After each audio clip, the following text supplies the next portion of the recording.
Usted ve y escucha la revista de Opinión Democracia. periodismo de verdad.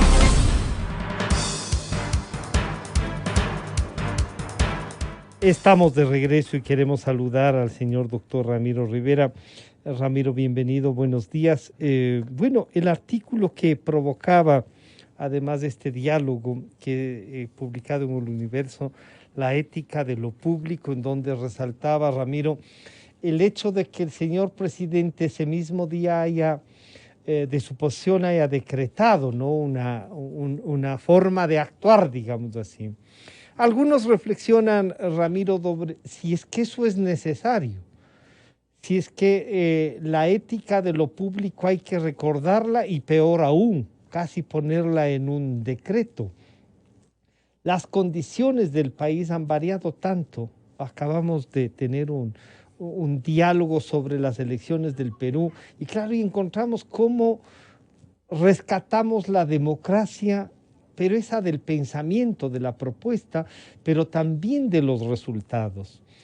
Y parece que lo ético, este momento, no es pues la mejor, diríamos, el mejor escudo para esa defensa, porque muchos incluso que llegan con el auspicio del pueblo, al primer día cambian de esta idea.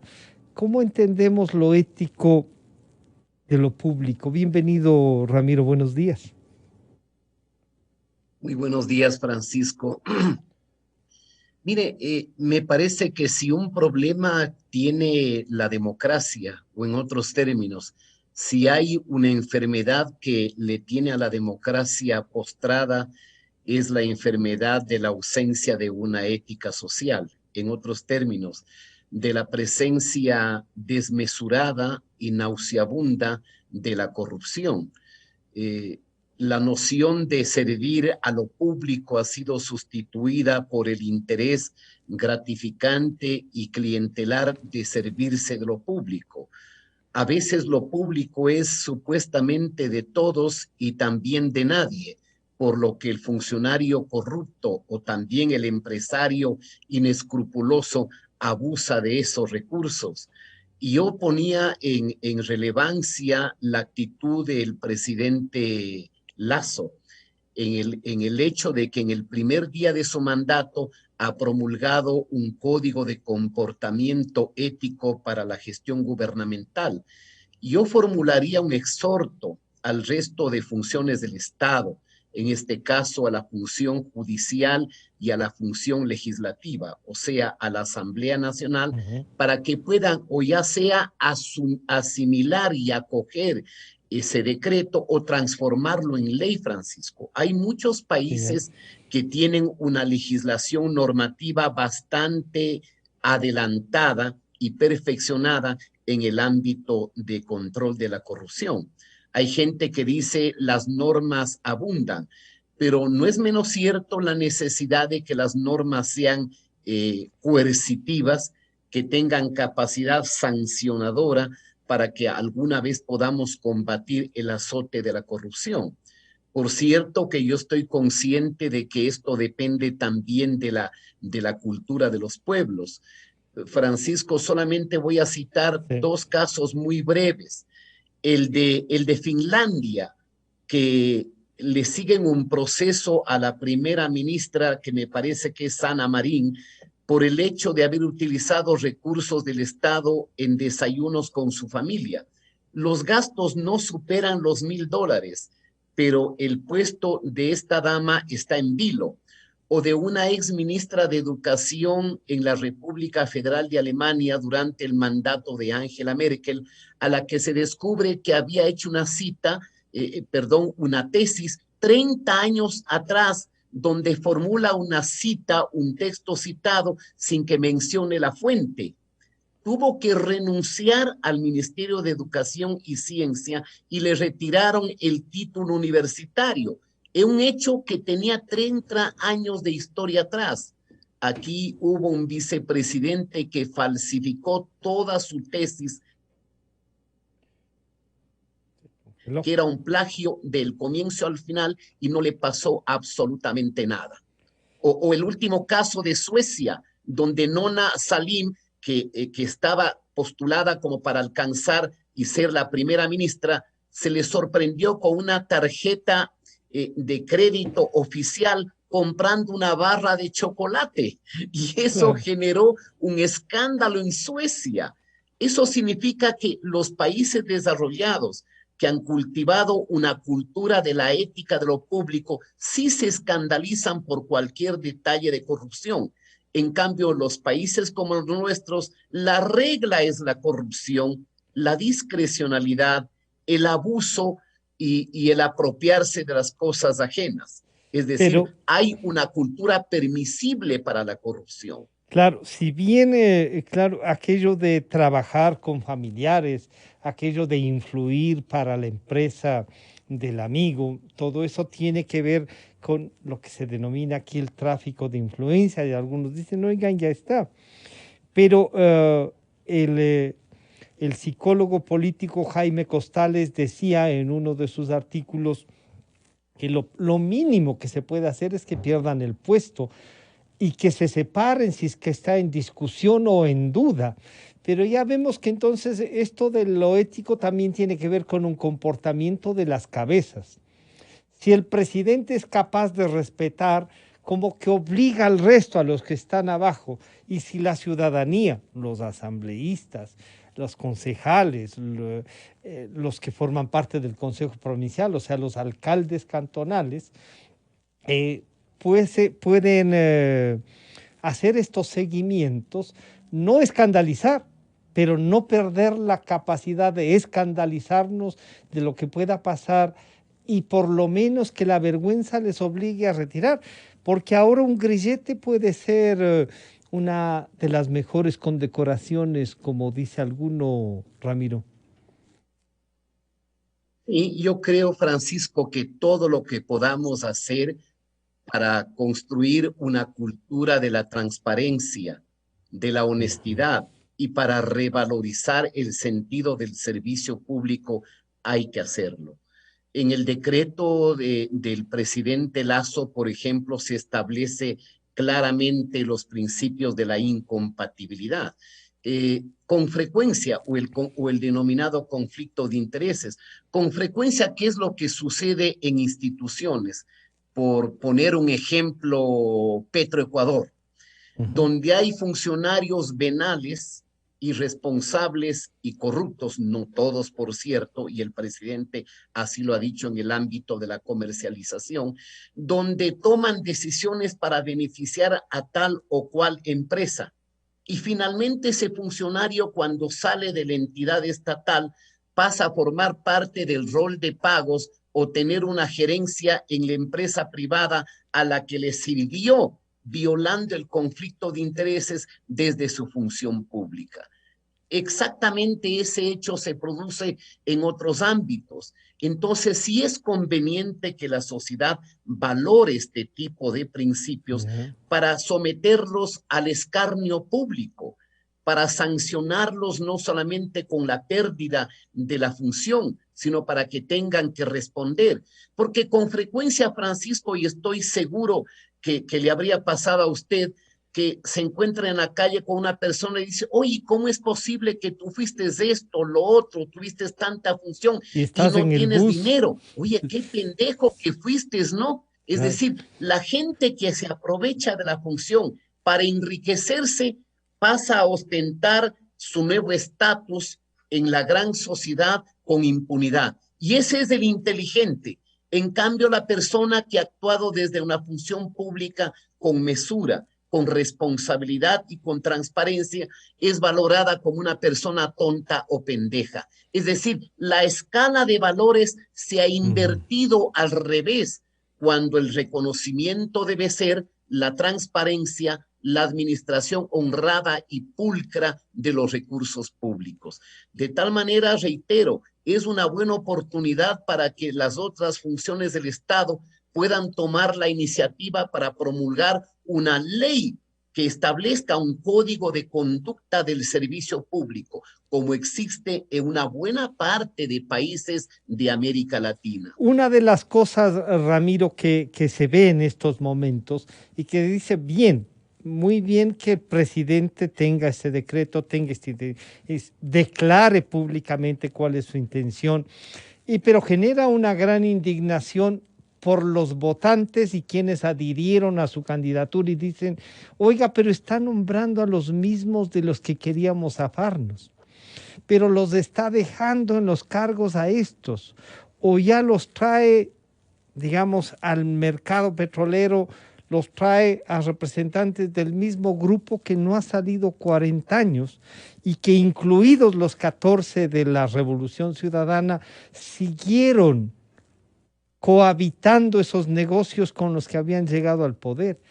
¿Esa ética también cuenta o no cuenta, Ramiro?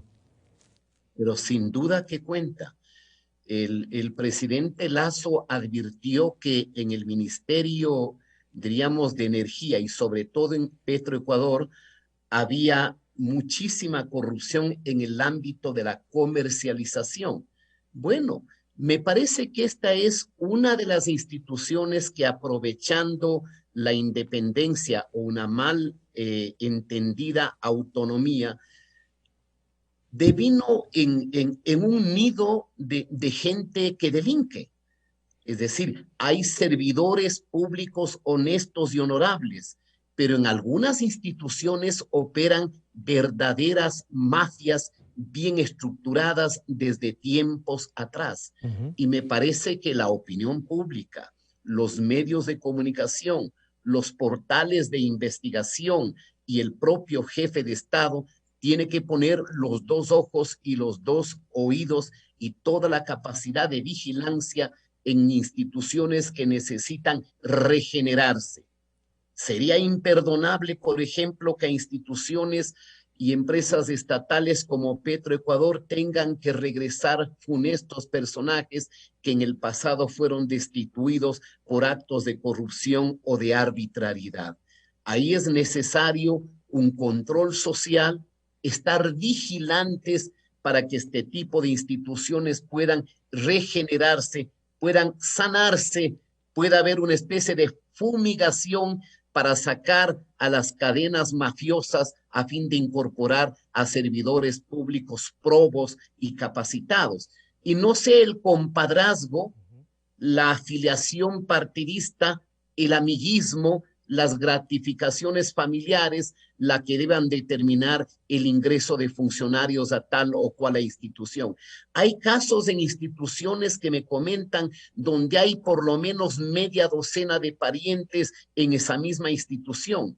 Eso es absolutamente condenable. Yo no pongo en duda la vocación que tiene el presidente Lasso en sanear con una nueva moral de servicio público instituciones corroídas y corrompidas con la corrupción, pero será necesario que estén vigilantes los medios de comunicación y la opinión pública. Ramiro, por cierto que hay... Perdón, yo decía, sí, en este tema de la ética de lo público, parecería incluso a veces injusto, dice, oye, pero si, digamos así, si el hermano está preparado, si tiene una carrera que la ha hecho en simultáneo, ¿puede o no puede estar? Y dicen, oigan, pero no le quiere nombrar al hermano que sí está preparado y le ha nombrado a este que se pasa 14 años de viceministro. Y viene que tienen el don de la ubicuidad también. Y ya tienen la camiseta de la 21, dicen, ¿no? O sea, se bajaron unos números o se subieron otros. Ramiro, aquí hay una cosa que también se podría analizar. Ser funcionario público de carrera, ser técnico, puede permitir estar, sí, al servicio de quien llega a gobernar, pero ser el representante de ese pensamiento, de ese gobierno, no le hace funcionario de carrera, o cómo entender desde la ética eso también, Ramiro. Yo creo, Francisco, que en el fondo del tema que se alude, hay el problema que se conoce como el de la visión patrimonialista de la política o la visión clientelar de la política. Lamentablemente aquí siempre se escuchó el discurso discursivo con el riesgo de redundar de la famosa meritocracia. Pero muchas veces hay testimonios donde el mérito, la profesionalidad, la tecnificación y la competencia sirven de poco si esa persona no puede apalancarse en un contacto personal, en un compadrazgo o en mecanismos de amistad. Hay varios casos donde personas que tienen absolutamente todos los méritos para tener tal o cual jerarquía técnica en una institución son excluidos y marginados. Y cuando esa persona reclama, dice, es que tú no tienes contactos, es que tú no tienes amigos, es que no viene tu nombre desde arriba, por esta visión patrimonialista de la política, que consiste en que esta visión permite que la persona que entre a la función crea que la función es de él, para acomodarse mejor, para enriquecerse. Y la política clientelar hace que muchas veces los mediocres, en búsqueda de gratificación, sean acomodaticios, es decir, muten, en este caso, del correísmo o de una visión autoritaria y corrupta, a mimar y a seguir al nuevo gobernante para recibir sus favores y cosechar sus gratificaciones. Es decir, va a ser necesario que el servicio público se redime en la función de servir a lo público, al bien general, al bien común, y que la ubicación burocrática no sea para acomodarse, para enriquecerse o para multiplicar su patrimonio. Ese es un tema en el que debemos trabajar en función de transitar de una cultura de utilitarismo, de corrupción, de una práctica clientelar y populista hacia un sentido de servicio público. Yo he visto, Francisco, personas que tienen másteres o PhD en el caso español, por ejemplo, que para optar por una función pública tienen que capacitarse 2 o 3 años, día y noche, estudiando y preparándose. En cambio aquí, cualquiera puede acceder a una función de relevancia pública sin competencia profesional, con el único mérito de tener la membresía o el carné del partido o el movimiento que ha accedido al poder. Hay que mejorar el servicio público y hacer que el servicio público sea de excelencia, de transparencia, de eficacia y no de clientelismo electoral. Y esa ética de lo público pasa también por, claro, por estar consciente de si se puede o no representar, y más aún de ir a ejecutar lo que se dice que se le plantea a la sociedad. Pero tenemos, por ejemplo, este rato un alcalde destituido, con concejales que dicen, oiga, sí, a la opinión pública no da más.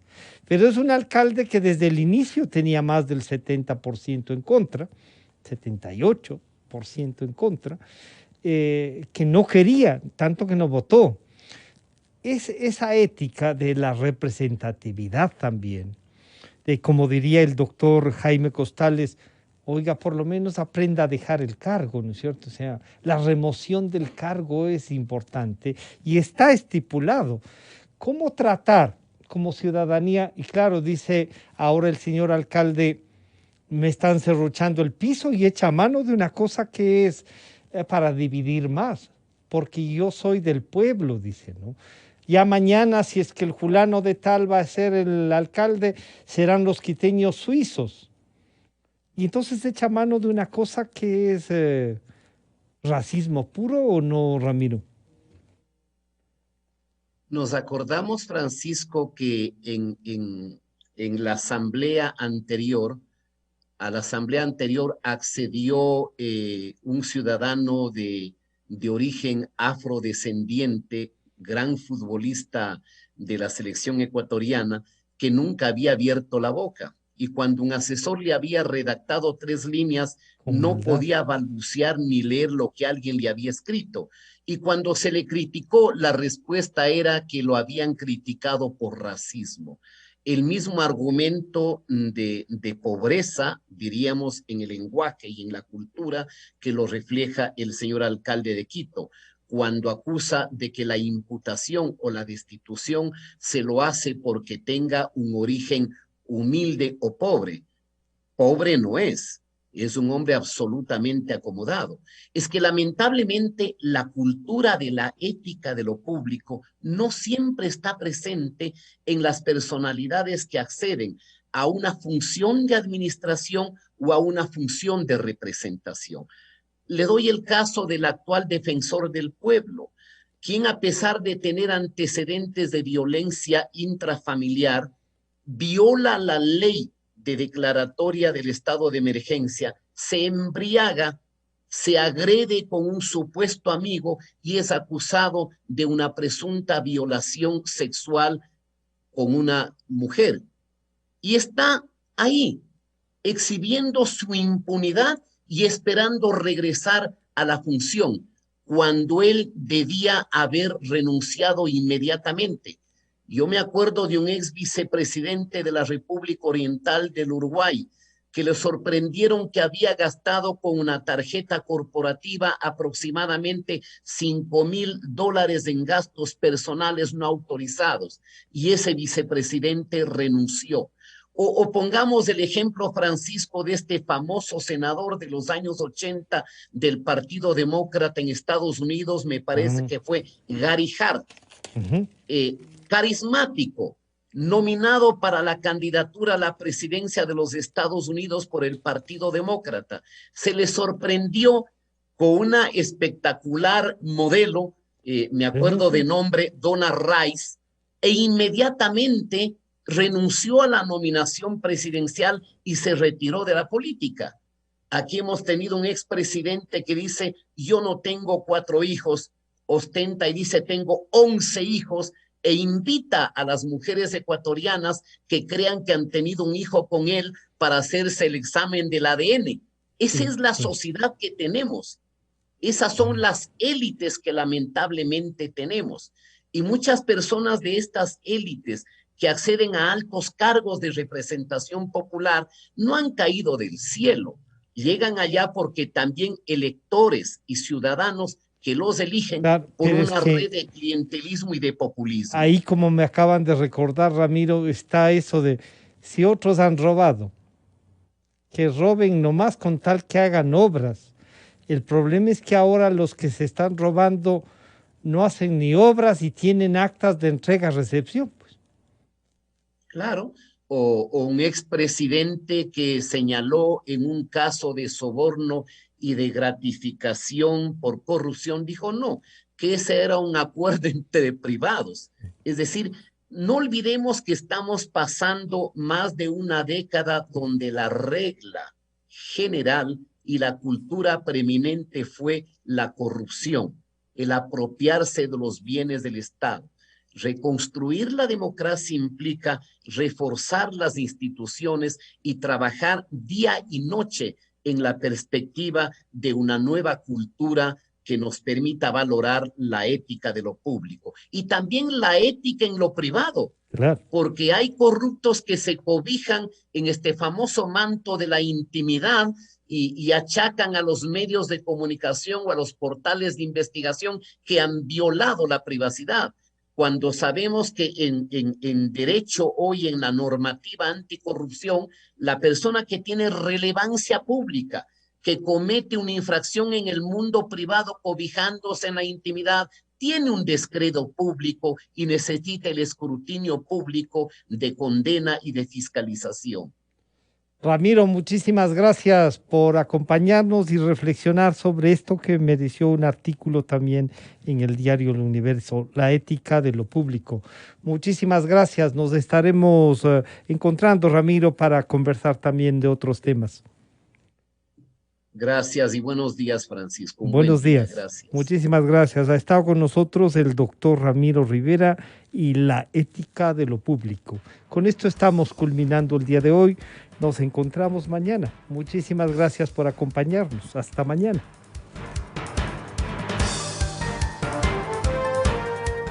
Inicio de espacio promocional y publicitario. Porque un día no es suficiente para celebrar a papá, El Dorado Restaurante lo celebra con el 25% de descuento en sus consumos toda la semana.